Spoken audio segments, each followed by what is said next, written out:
Mr. Sharma, thank you so much for speaking to NDTV. Your candidature actually came under a lot of controversy. There was Tharoor versus Sharma that trended all day. Now, a section of Congress supporters said that you were associated with a portal that was right-wing against the ethos of the Congress party. Can you tell us a little bit about your family history and your own association with the Congress party?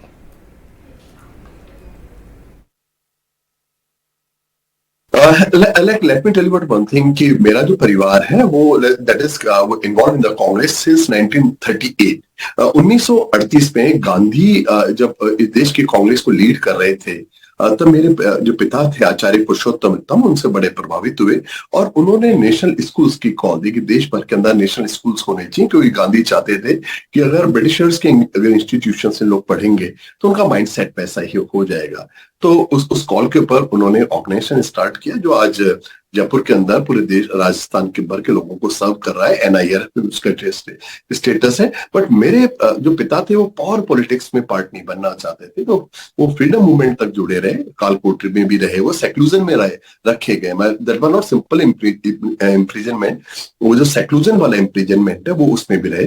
But post independence वो चाहते थे कि वो social service में, क्योंकि was a true Gandhi है ना, और गांधी एक क्रिएटिव वर्क की भी बात करते थे, सृजनात्मक काम की बात करते थे, तो वो उस काम में इन्वॉल्व हो गए। बैटन मेरे ब्रदर के पास में आ गई।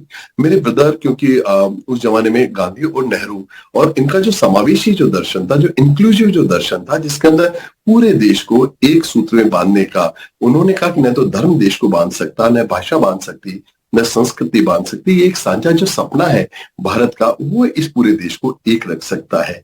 तो उस समावेशी जो फिलॉसफी, जो इंक्लूसिव जो फिलॉसफी है, उससे इंप्रेस होके वो भी कांग्रेस के अंदर आ गए और उसके बाद वो कांग्रेस के लंबे टाइम तक अध्यक्ष रहे। और कांग्रेस जो जयपुर की जो है उसके फॉर्मेशन के अंदर प्रजामंडल के जमाने में मेरे पिता का और कांग्रेस के जमाने में मेरे ब्रदर का बहुत बड़ा एक योगदान है, और दैट इज अगेन सेल्फलेसली। तो अभी भी इस बार भी क्योंकि मैंने कांग्रेस में लंबे टाइम तक काम किया है, क्योंकि मेरी ऑडिटरी स्किल के बहुत सारे लोग प्रशंसक है जयपुर के अंदर, तो मुझे ट्रेनिंग का काम दिया गया कि मैं राजस्थान भर के वक्ताओं और प्रवक्ताओं को कांग्रेस के दर्शन के बारे में उनको एक्सपर्टीज उनमें इवॉल्व करूं, उनको इम्बाइब करूं, और उस काम को मैंने बहुत बखूबी किया। और जब 2012 के अंदर दक्षिण पंथ की बहुत तेज बयार बह रही थी, तो उस जमाने में जो है, क्योंकि मैं टेक्नोलॉजी से भी जुड़ा हुआ रहा हूं, तो राजस्थान की जो पूरी कांग्रेस का वॉर रूम जो सेट किया, वो भी that was again my brain child, वो मेरी ब्रेन चाइल्ड थी। सोशल मीडिया का भी काम मैंने किया और मीडिया के मैंने जिन लोगों को ट्रेन किया उनमें से मेरा फॉर्चूनेट है कि आज देश भर के अंदर जितने मीडिया कोऑर्डिनेटर्स हैं, देश के जो नेशनल कोऑर्डिनेटर हैं कांग्रेस के, उनमें से बहुत सारे लोग ऐसे हैं जो मेरे द्वारा ट्रेंड किए गए। सो उसके बाद अभी भी इस बार भी आपको पहले बता देता हूं कि मैंने टिकट नहीं मांगा था। neither I applied for it nor I demanded for it, but क्योंकि जयपुर के अंदर पूरे कांग्रेस के जितने भी हमारे जो नेतागण थे वो सब चाहते थे कि मैं चुनाव लड़ूं। जितने भी हमारे विधायक के प्रत्याशी थे, हमारे पूर्व मंत्री थे, they all wanted me to fight election। और उसके बाद कांग्रेस का जो हमारे जो प्रांतीय जो इकाई है उसके अध्यक्ष जी भी ये चाहते थे कि मैं चुनाव लड़ूं। हमारे भारतीय राष्ट्रीय कांग्रेस के महामंत्री हैं वो भी चाहते थे मैं चुनाव लड़ूं। तो शुरू में मैंने चुनाव लड़ने से बिल्कुल उन्हें मना कर दिया था, पर जब सब लोगों ने कहा तो मुझे लगा कि आज शायद कांग्रेस को मेरी सबसे ज्यादा जरूरत है, क्योंकि मैं इस बारे में यकीन करता हूं कि कांग्रेस जो है गांधी और नेहरू का जो समावेशी जो भारत का जो दर्शन है, जिसके मूल के अंदर ही इंडियन डेमोक्रेसी छुपी हुई है, क्योंकि तो मैं चाहता था कि मैं उसको हर जगह लेके जाऊं। But sir, the subject of this controversy is Jaipur Dialogues.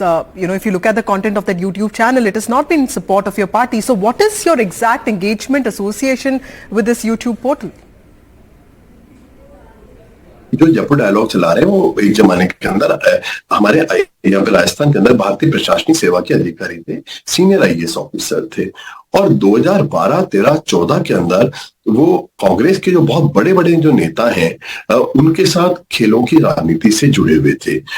एक जो बहुत बड़े नेता जो कि यूपीए गवर्नमेंट के अंदर कैबिनेट मिनिस्टर थे, वो एक खेल संघ के अध्यक्ष थे, वो उसमें जनरल सेक्रेटरी थे।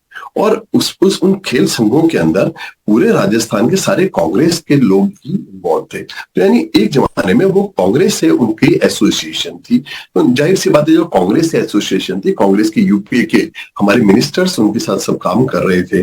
तो उन्होंने मुझे एक चैरिटी की बात की कि वो एक चैरिटी में मुझे इन्वॉल्व करना चाहते हैं, और सेक्शन 8 की एक कंपनी उन्होंने एस्टेब्लिश की। अच्छी तरह समझ लीजिए, चैरिटी की कोई भी कंपनी किसी भी यूट्यूब चैनल को नहीं चला सकती, क्योंकि उसे मोनेटाइजेशन है। तो एक चैरिटी की कंपनी जो सेक्शन 8 में रजिस्टर हुई थी, उस जमाने में जब वो भारतीय प्रशासनिक सेवा के अधिकारी थे, उसमें उन्होंने मुझे अपने साथ शामिल किया। मगर अच्छी तरह समझ लीजिएगा कि आज की तारीख में उसका भी डायरेक्टर नहीं हूं, केवल पुराना नॉन अपडेटेड अगर आप कोई वेबसाइट से आप लेके आ जाते हैं, वो एक दीगर बात है। उसके बाद पोस्ट रिटायरमेंट वो कांग्रेस से दूर हट गए। विचारधारा मतलब जो हमारे जितने भी पहले उनके जो मित्र थे, उन्होंने मित्र बदल लिया, आप यूं आप कह सकते हैं, और मित्र बदल के वो दूसरी तरफ चले गए। अब यहाँ प्रश्न है कि उसके बाद उन्होंने एक दूसरी कंपनी रजिस्टर्ड की, जिसका नाम पहली वाली कंपनी से मिलता जुलता था। ये बात बिल्कुल ठीक है, वो कंपनी का नाम मिलता जुलता है। पहली कंपनी का नाम जयपुर डायलॉग फोरम था। But so the Congress at one point did have people like Purushottam Das Tandon, K.M. Munshi, and apart from Tilak and Nehru and Sardar Patel, do you think there is an ideological shift within the party, and do you think that this ideological shift is actually benefiting the Congress party? Let me tell you about one thing. Congress, मेरी जो कांग्रेस है, मेरे जो सपनों की कांग्रेस है, that should be melting pot of all thoughts. कि कांग्रेस वास्तव में ऐसी ही होनी चाहिए जहां सरदार पटेल भी हों, जहां पर के एम मुंशी साहब भी हों, जहां पुरुषोत्तम दास टंडन भी हों, जहां काका कालेलकर भी हों, जहां गांधी भी हों, जहां नेहरू भी हो, जहां सुभाष भी हो। यानी कांग्रेस एक जमाने के अंदर, जैसे मेरे पिता जो थे, वो शुरू में कांग्रेस सोशलिस्ट ब्लॉक से जुड़े हुए थे, जो जिस जमाने के अंदर अच्युत पटवर्धन है, खुद पंडित जवाहरलाल नेहरू, अरुणा आसफ अली, ये जो ब्लॉक था, मेरे पिता उस ब्लॉक से जुड़े हुए थे। मगर बावजूद इसके मेरा इसमें दृढ़ विश्वास है कि अगर कांग्रेस से अगर आप तिलक को निकाल देंगे, अगर कांग्रेस से आप के मुंशी को निकाल देंगे, पुरुषोत्तम दास टंडन को निकाल देंगे, काका कालेलकर को निकाल देंगे, तो कांग्रेस अधूरी होगी। Congress melting pot of all thoughts है, और ये इंक्लूसिव नेशनलिज्म है कि हम हर विमर्श को बढ़ावा दें। कि अगर आप नेहरूवियन थॉट की भी बात करें, तो नेहरूवियन थॉट है इस चीज के ऊपर डिसेंट एंड डिस्कोर्स। हम डिसेंट को प्रमोट करें, हम डिस्कस करेंगे। मैं आपके मत से हो सकता सहमत हूं या नहीं हूं, मगर आपके मत का मुझे सम्मान करना चाहिए, और यही मॉडर्न नेशनलिज्म की एक बुनियाद है। अगर इससे रूल हटके अगर हम के लिए माने माई वे हाईवे, तो फिर हम भी तो वही गलती कर रहे हैं जो वो कर रहे हैं। तो मैं मानता हूं कि, और वैसे भी भारतीय जो परंपरा है, वो तो उस ऋग्वेदिक परंपरा में निहित है, जहां आनो भद्रा की बात की जाती है। ये मैं के मुंशी जी का नाम लिया तो उनके इंस्टीट्यूशन का आदर्श वाक्य कर रहा हूँ, ये ऋग्वेद से है कि let the novel thought come from all time all where. चाहे वो अरब से भी अगर नॉवल थॉट आ रहा है तो हम उसको भी लेंगे, अगर वो नॉवल थॉट यूरोप से आ रहा है तो हम उसको भी लेंगे, और वो नॉवल थॉट अगर भारत से उदित हो रहा है हम उसको भी लेंगे। और यही कांग्रेस का मार्ग रहा है सालों, और यही गांधी का मार्ग है, यही नेहरू का मार्ग है, और यही इंदिरा का मार्ग है। मगर कुछ लोग ऐसे हैं जो अब कांग्रेस पेरियार बनाना चाहते हैं। So, sir, who do you think in the Congress party is accountable for whatever happened to you? देखिए, बात इसमें एक है, कुछ कट्टरपंथी लोग हैं जो वामपंथ का चोला पहने हैं। एक्चुअली वो वामपंथी भी नहीं है, आपको मैं बहुत साफ सी बात कहना चाहता हूँ। कुछ ऐसे कट्टरपंथी जो वामपंथ का चोला पहने हैं, वो कांग्रेस को अनावश्यक रूप से ब्लैकमेल करने की चेष्टा करते हैं। मगर कांग्रेस को देखिए, कांग्रेस एक महान पार्टी है, कांग्रेस की एक महान परंपरा है, और 20 शताब्दी के तो उत्तरार्ध में जितने भी देश के महान व्यक्ति दिए वो कांग्रेस ने दिए। हमें उस मार्ग को वापस अनुसरण करना होगा।